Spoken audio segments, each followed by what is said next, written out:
Good day! Latest Alyssa Valdez nangunguna sa statistic. Bashers sinampal niya ng kanyang stat at ating alamin kung gaano nga ba kagagaling ang Alas Pilipinas players ngayon at anong rank sila sa best middle blocker, best attacker, best scorer, best libero at iba pa. Kaya tapusin nyo ang video ito dahil yan ay topic natin. Kaya before that, ibibigay din natin ang schedule ng game na magaganap nga ngayong June 11, 2026 dahil maglalaro ang Alas Pilipinas sa prelim sa huling pagkakataon sa Do or Die. Kaya syempre, bago ang lahat, nakikiusap ako, huwag niyong kalimutan mag-like, comment, and subscribe and pa-hit na notification bell for more PVL, AVC, UAAP volleyball updates dito sa Pilipinas. Maraming salamat sa support, pa-like and share na lang. At syempre, avail na kayo ng Alas Pilipinas t-shirt na din dyan sa baba. At pag ginamit nyo ang aking link ay may discount kayo. At syempre, gamitin ang aking link kung may gusto kayong mga product online, especially sa Shopee, Lazada at iba pa. Thank you again. Naglabas na nga ng stat ang AVC kung saan makikita nga natin ang ranking ng ating mga players sa Alas Pilipinas. Syempre, mga best blockers, best attacker, scorer, setter, libero at iba pa. Ang ibibigay natin ngayon ay latest at syempre yung galing sa legit sources. Ating simulan at huwag na po nating patagalin. OMG, Alyssa Valdez nangunguna. Number 7 sa best scorer, number 5 sa best attacker, number 8 sa best blocker, number 5 sa best server at number 6 sa best digger.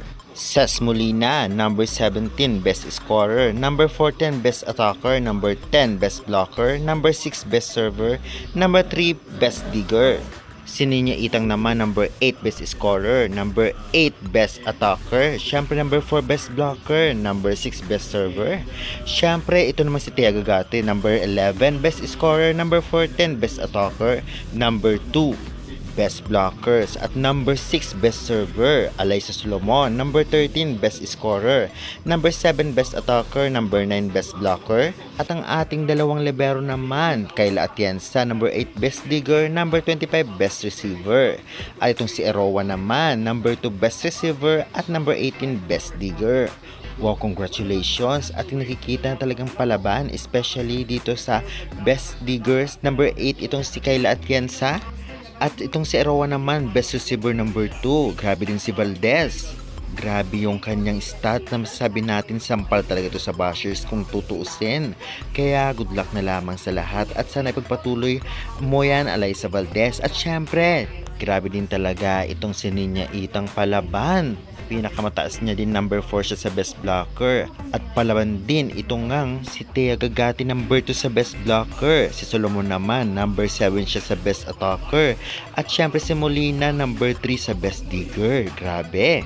Overall, magandang lalaro ng Alas Pilipinas. Sadyang nagkaka-error lamang. Kunting polish na lang at syempre, koneksyon sa isa't isa ay talagang magiging mas palaban ito soon. At syempre, huwag natin kakalimutan ang latest update sa kanilang schedule. Magaganap ka ang kanilang laro ngayong June 11, 2026, 3 PM at makakaharap nila sa huling pagkakataon sa prelim ay ang Chinese Taipei. Do or die game ito. Dapat manalo sila para may chance makapasok ng semifinals. Kaya guys, nandiyan muna po ang ating update. Maraming salamat, palike and share and pa-subscribe naman. Thank you.